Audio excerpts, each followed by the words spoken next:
See, we're back. We're back. So we are streaming live on a bunch of YouTube channels and Facebook today. So, and we're here at the Oracle Paranormal Festival. Going to be here till 5 o'clock today. Excited about being here. And we're going to introduce our first guest speaker of the day. And it is Mercedez Lucke-Benedict. So are you ready, Mercedez? Oh, let's bring her in. All right.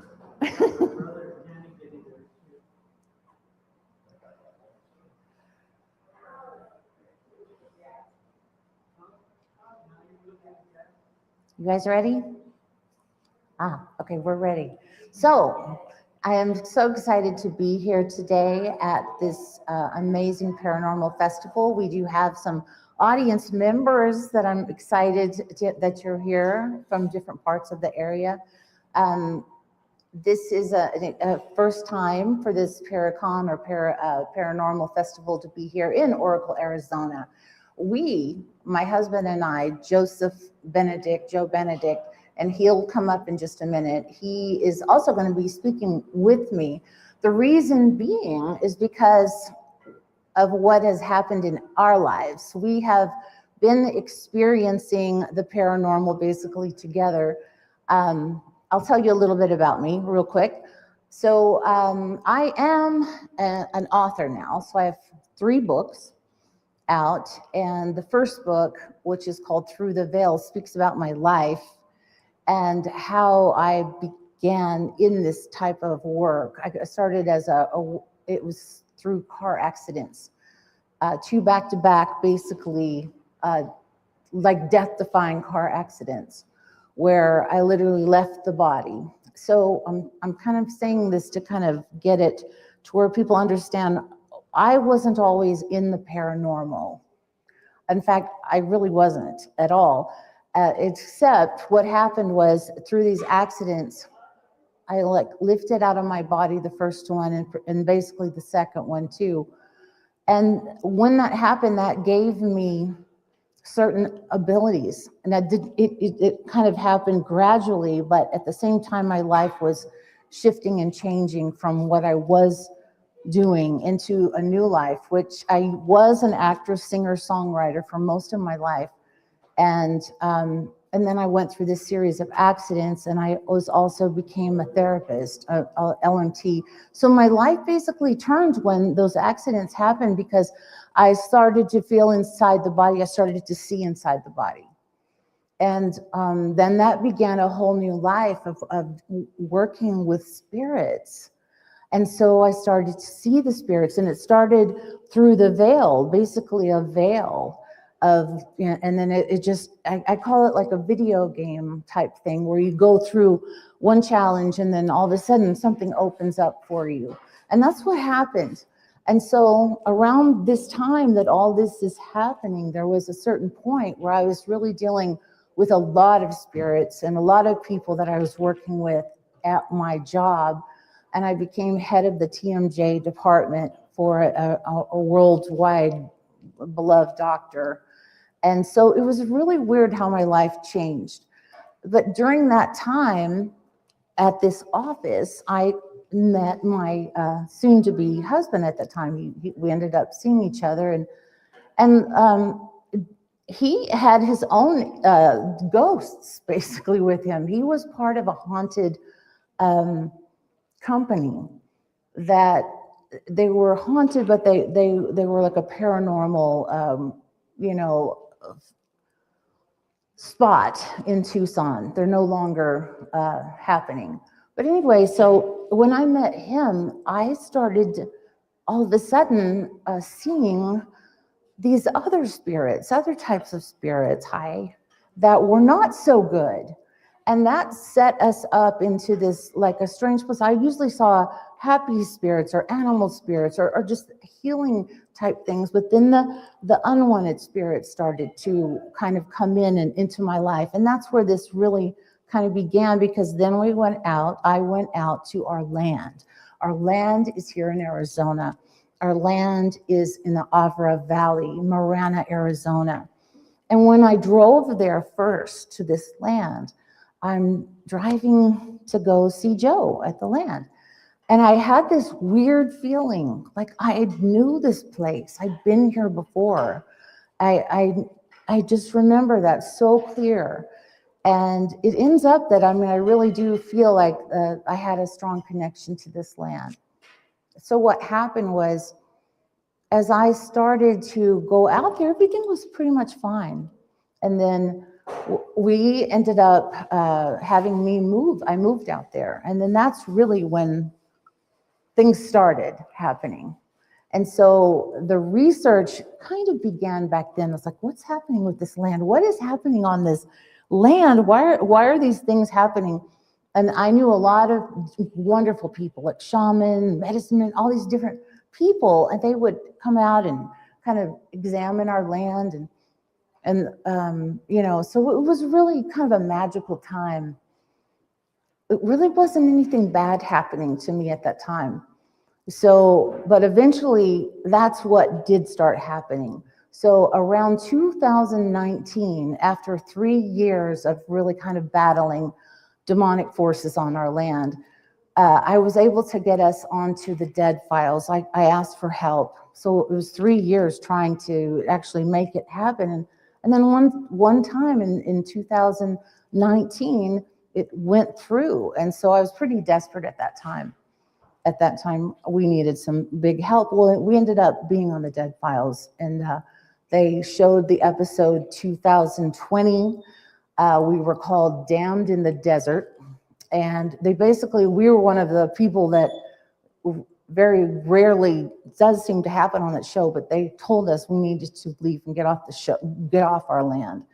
But at that same time, the pandemic was hitting. And so we couldn't move on. We had actually looked, and I was, you know, thought about putting our home up for sale. And we actually looked, and but then the pandemic happened. So I'm kind of giving you this information first so you'll know that there was a lot happening in this relationship between Joe and I and these spirits. So we ended up getting in 2020, I ended up calling in an exorcist, Reverend Bill Bean. And Reverend Bill Bean was the one who actually helped us and changed everything with God in our lives, and we were able to stay on our property. So at some point in time, I always thought, well, what had happened was so much, I never thought about a documentary. But as we started to heal, and during the pandemic time, I started to take all the research that I'd done on our land and on the area. I went to the mayor of Arizona, Ed Honig, who has passed away. And I found a wonderful archaeologist. So I put this whole team together that helped us to understand about the history of the land, but to share it with the people. So there is a documentary, and it is finally coming out this June, called Shadows of the Desert. And it is, I filmed it, and I did the research, and you know, a lot of amazing people came together with me to do this documentary. A lot of the people in the area that had been affected by these same types of energies also came to speak and talk about their stories as well. So the history of the land, when we were on the dead files, we learned so many things because they had the ability to go find that secret hidden research that the police may have had, or the different things the Army had. And so we found out that there was a huge plane helicopter crash. And I'm going to have Joe come up and kind of share that with us. And that helicopter crash and different things that we found out about, this is Joe. Hello, everybody. Joe Benedict. And we found out also that there was a double homicide murder with a psychotic killer right on our property, our land. Our property was, no one had ever lived there before, so it was all ranch land. And then there was other things that we found out on our own. I found out about, we have UFO sightings too. We have all kinds of things. We have missile silos by our property. So all of these things ended up being like a kettle, a pot, a boiling pot.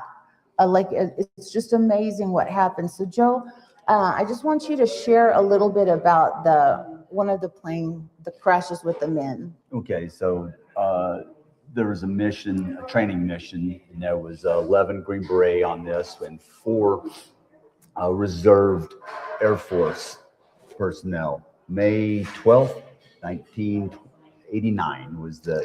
No, it's March. March. Same, So, it's an M, but yeah. Anyway, so they're going to a training mission in Yuma, and there's Pony 1 and 2. They call it Pony 12 as the incident, but Pony 2 was cruising along behind them, and the rotor bearing burned up, thing exploded, crashed, and that was just a couple of rock throws away from our property is where that all went down, what all happened. So we have that incident there. One of the things I want to back up a little bit, Native Americans. Right. Yeah. We live real close to a wash that used to run pretty much year round. It's called the Brawley Wash.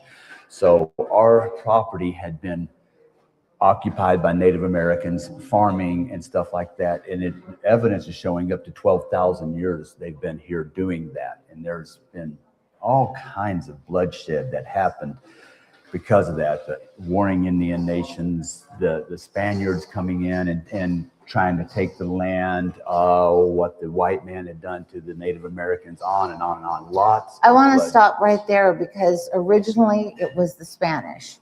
The Spanish, yes. no, I mean, Yeah. I don't want to make anything political or anything, but it was originally the Spanish came in with the priests, with Father Kino. Right. And yeah. really the whole thing kind of started happening with that. Yeah, so there's lots of paranormal activity on our property. Lots of blood have been spilled. We had shamans come out. We had all kinds of people try to bless this property, try to remove these demonic forces, these unwanted energies on our property.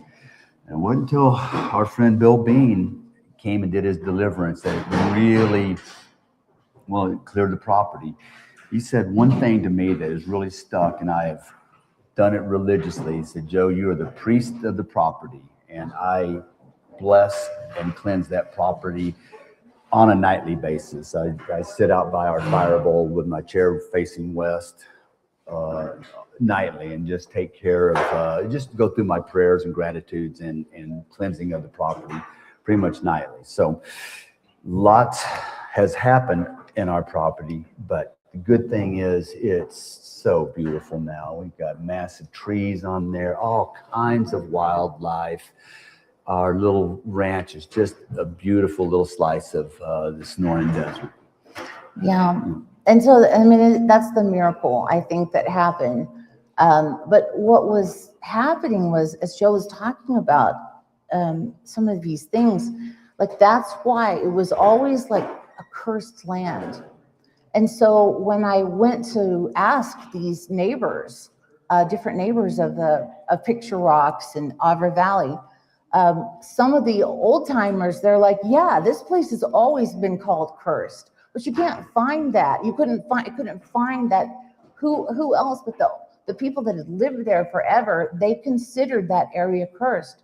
So when I say cursed, what I was finding is that we live on a little dirt road, long dirt road, but there were so many deaths and murders on our dirt road alone. I couldn't even believe it. Like 10 on our dirt road. And it went on and beyond our neighborhood. And so it was like, what is happening? And then people would talk about the same things, like the shadow man. So the shadow man is somebody that was coming into our lives, and I would see this person. And so, but when I started to talk about this with others, they didn't know what I was seeing. They were seeing the same thing. They were seeing a shadow man, like literally walking down in front of their house, and they'd walk right by them and disappear. And the same thing, we'd have the cigarette smoke and different things that you'd be like, what is that? Nobody smokes. We have children, all these little children's voices that would be heard. And then I would see children. I mean, you'd hear them knocking. So we had an amazing group come out, and they're here with us, Tucson Ghost Society. So Becky McKitty-Gaitis and her team, which are also here in this paranormal festival today. She was one of the people that literally brought validation to me for what was happening, because we'd just already gone through the dead files, and that was really hard to go through, and then just kind of, right into the pandemic.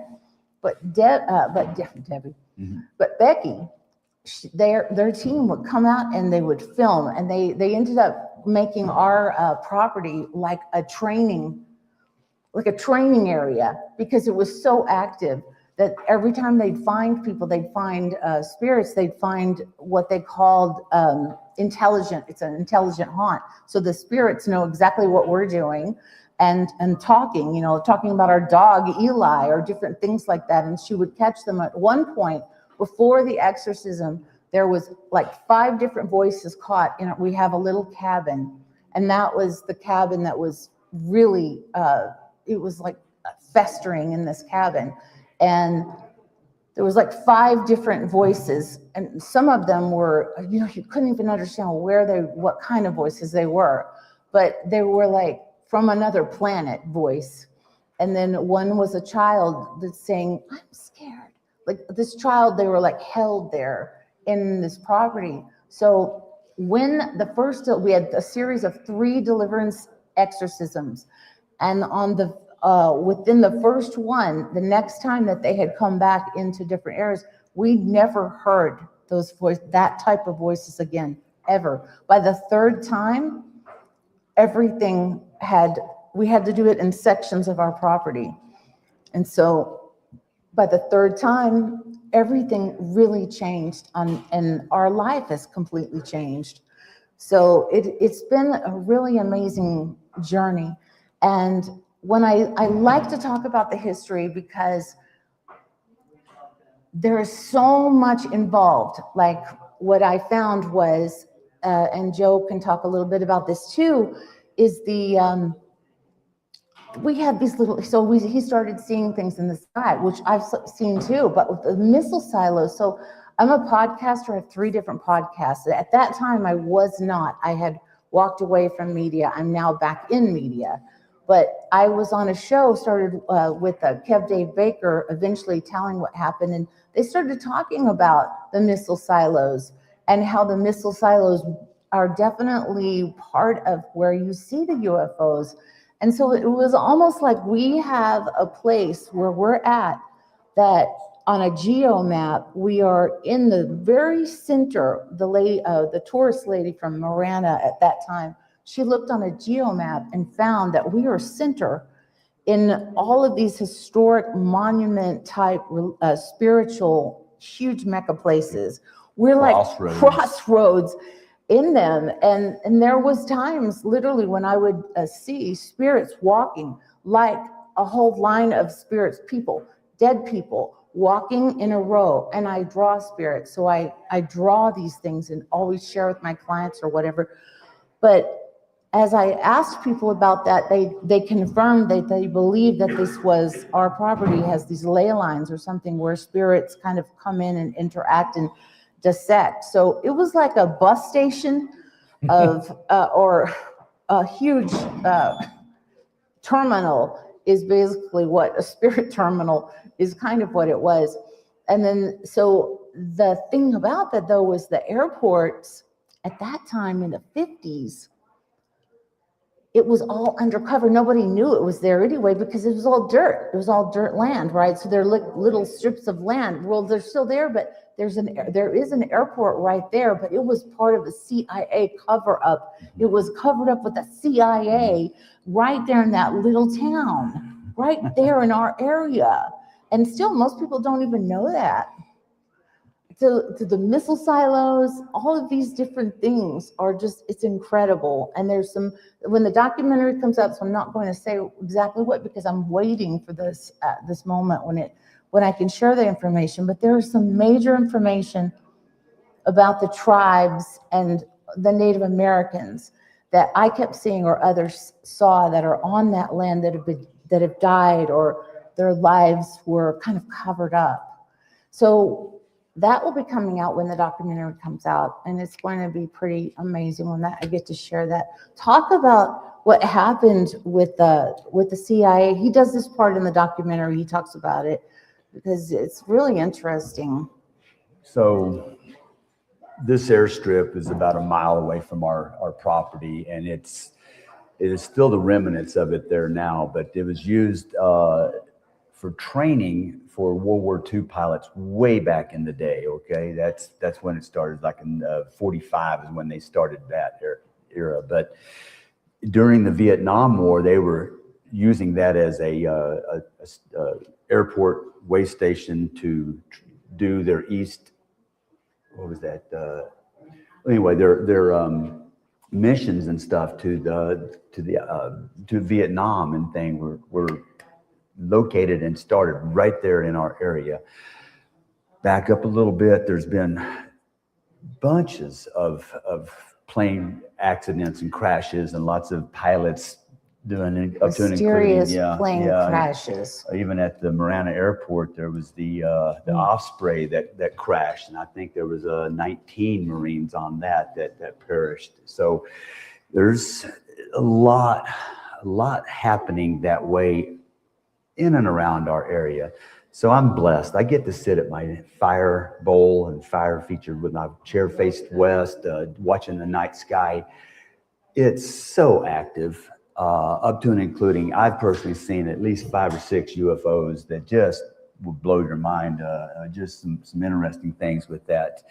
And we're not the only one. We yeah. filmed several people for the documentary, and like a gentleman's like they don't live there now, but originally they were seeing all kinds of activity, Yeah. Floyd, and they didn't know what Joe was seeing, but they were seeing similar things to what Joe was seeing at the same, 10 years earlier. Right. There's this land, that Marana area, and with that crossroads that all these things cross over, just basically right on our property. And you know what? I think too, though. So there with the double homicide murder thing that happened, there was a spin on that because that guy was satanic ritual. Like he ended up taking these poor people that he murdered, shot, and he took them. They owned a big ranch. It was affluent rancher, and then he goes and takes them underneath one of the bridges, which I finally found somebody that would help me figure out where that was. And it was just weird going back to this bridge, but he put them in a cross and they were still alive. So they died this horrific life. But I mean, it was all, so with Amy Allen was one of the people that was saying, like, there was a lot of like satanic type stuff going on in our property. And so the more research I did after that, I was able to find like, wow, and I know Joe doesn't actually he doesn't like paranormal really at all, but he's here with me, and thank you. we just ended up having to do this together. But Joe, talk about the, I know you don't really like to talk about this too, but we had that Bavarian, we found out about the Bavarian necromancer. There was an old, I think it's Mancer, but it's like. He came along, he was one of the priests that came in with Father Kino way back in the day, okay, and just turned out to be evil with all capital letters. Yeah.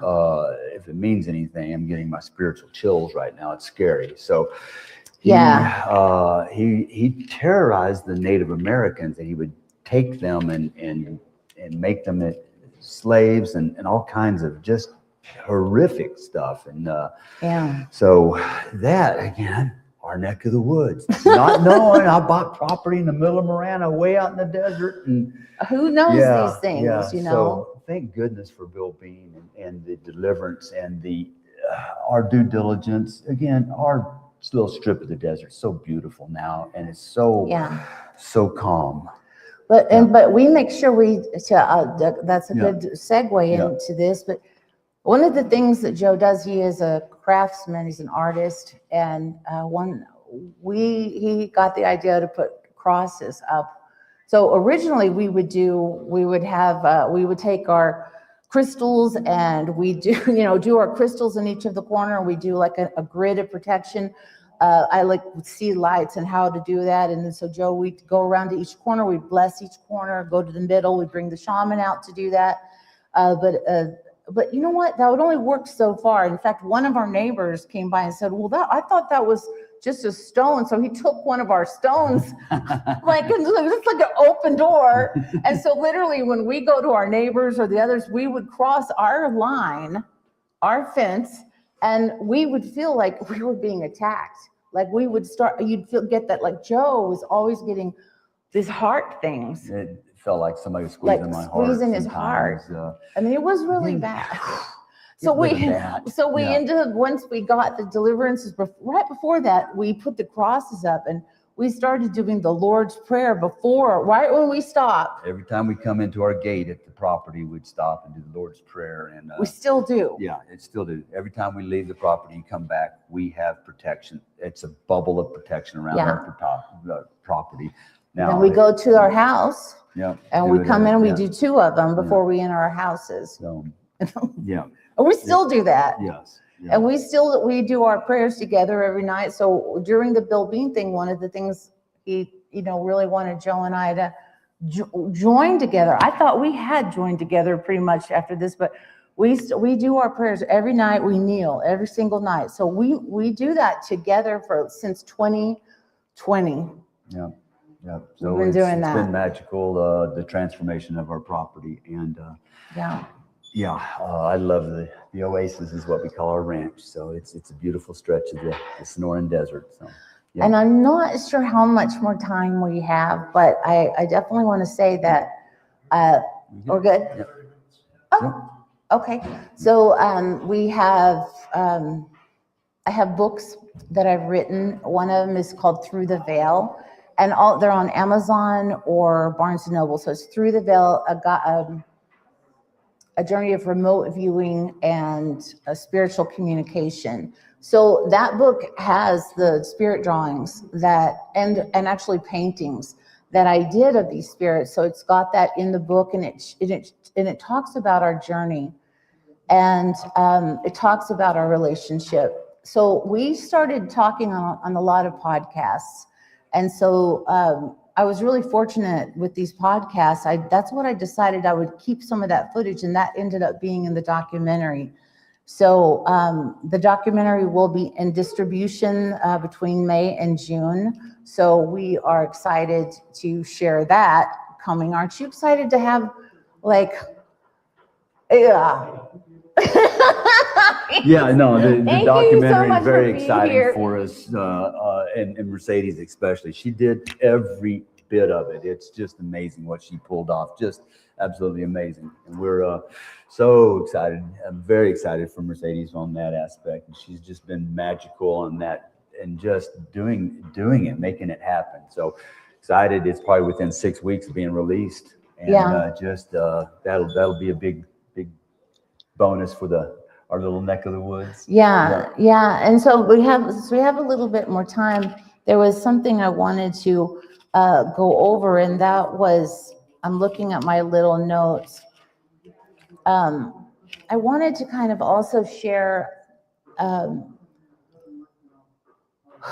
with the land that one of the main things that I was seeing were the Native Americans.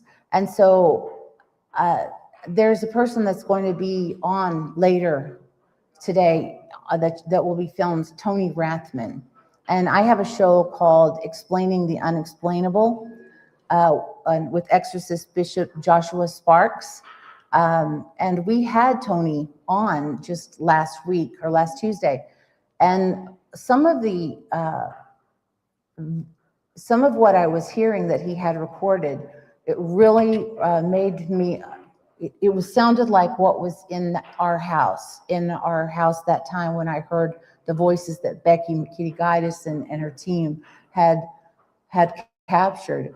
But it was amazing to see Tony Ratham's work today as a now what's happening, and understand from what I've learned and from what I understand as a person that deals with these spirits, is that they literally are just groups of people that are, well, these were particularly people that were trapped in a space and time that had to be freed, and they were. But it was like all the spirits were basically trying to share that information. And that was my mission from a long time, is to make sure that their voices are heard, because there's so many things that get covered up in our area. You know, it's like as time goes by, and Joe and I've talked about this before, it's like, you know, time goes by and they forget about Pony 1-2. In fact, nobody thinks about Pony 1-2. They died right above on our property. But you know what? I found out from the mayor of Marana when I was finally interviewing him, and I asked him, why is that's on your land? Why isn't that, you know, he knew about it. People that lived there knew about that. So these men died, and they're totally forgotten. They've had in the space where they died. So Joe made a monument, a beautiful monument, about 3 years ago, and we held our ceremony. It was beautiful. And I even contacted Pony 1-2. I contacted their family. I found them. I know where they have their ceremony. They have it in North Carolina. They used to have one in Tucson. They had 2 in Tucson. But we're not going to forget them. We're not forgetting any of these spirits.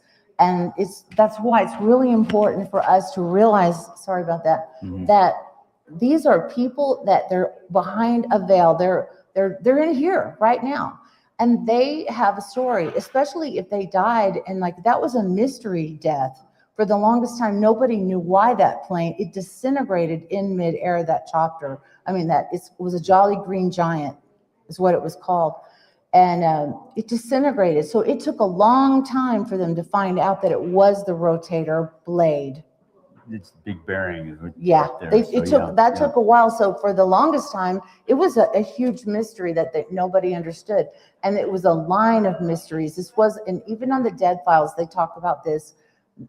They talk about how many weird plane crashes happened. Another thing I'm finding out about our area is because I've become a huge fan of Missing 411 with David Paulides, and I listened to this and I thought, well, our area is very bizarre. I wonder if there's something like that. And sure enough, I found that there is a Missing 411 case of another rancher that is in our vicinity, which I'd never heard about. So I'm going to research that. And there was another one in ours is Sayurita, no. Ours is Saguaro National Forest. Yeah, this world. Right. Yeah. So another one was in Saguaro National Forest, which is where we are.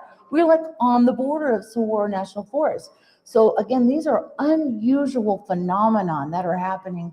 And I really believe that it has to do with the land and everything that's happening. And so Joe and I are planning on doing a second documentary called Ghosts in the Dark. And that's going to take us on to where I've already started, but this documentary will really focus on the paranormal. The first documentary, Shadows of the Desert, talks about the history, a lot of what happened to us and on that land. And Joe comes in and on that a lot and shares the facts about the UFOs and different things, because we're not the only ones that have seen it, like we've said. Is there anything you wanted to kind of finalize before we end this, Joe, since you're up here with me? Well, it's been one heck of a ride. Okay. Early on, before we found out what was going on with this property, it was tough on our property. It was tough. And thank goodness again we had that deliverance. We got that. We had shamans out, and it would be nice for a week or two. It would just settle down. But when it, man, after that, and after we started working diligently on keeping it protected and igniting the good of protection on almost a daily basis, it really settled down, and it's such a beautiful place now. Just imagine. so we love our little we do. oasis. I'm very thankful that we made it through this. And if anybody, oh, that's right. I was on speaking on with George Norrie on Coast to Coast last year. And I got to talk about my new books and different things. And because of that, I answered questions to the audience. And several people after the show was over, several people from our area contacted me via email through Coast to Coast.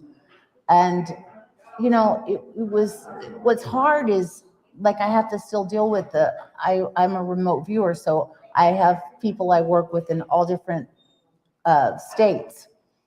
But this one, because it was in our area and I could feel the pain and suffering of these people, just like what we had gone through. So, I mean, literally, I think we got it off our property, but I think it's obviously what's happening still goes and gets the spot, these people, they're open doors. Just because we've got this area carved out doesn't mean this negativity is still not around. In fact, we have some cowboy neighbors that just horrific.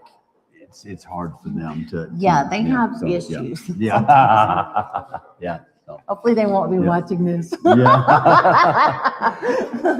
But yeah. So the what I guess I'm saying is that why we're up here talking about the routines that we have put in place is because they work.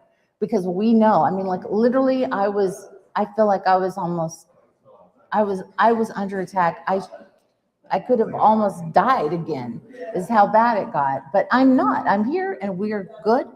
And so, if anything, I really hope that people will, look at the books or watch the documentary when it comes out. And just to let you know, we have this amazing exhibit Joe has created. Beautiful Spirit interactive art, and that is at the Desert Museum right now, the Sonora, Arizona Desert Museum.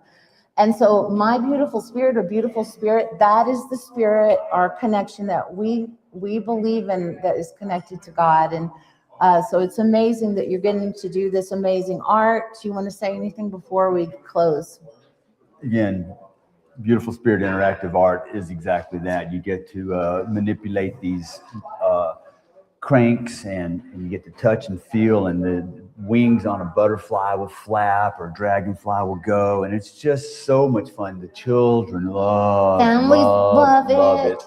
And this will be a touring exhibit that goes to mainly botanical gardens and zoos and such. And that's just, again, more exciting stuff happening in our life and our growth on this planet Earth.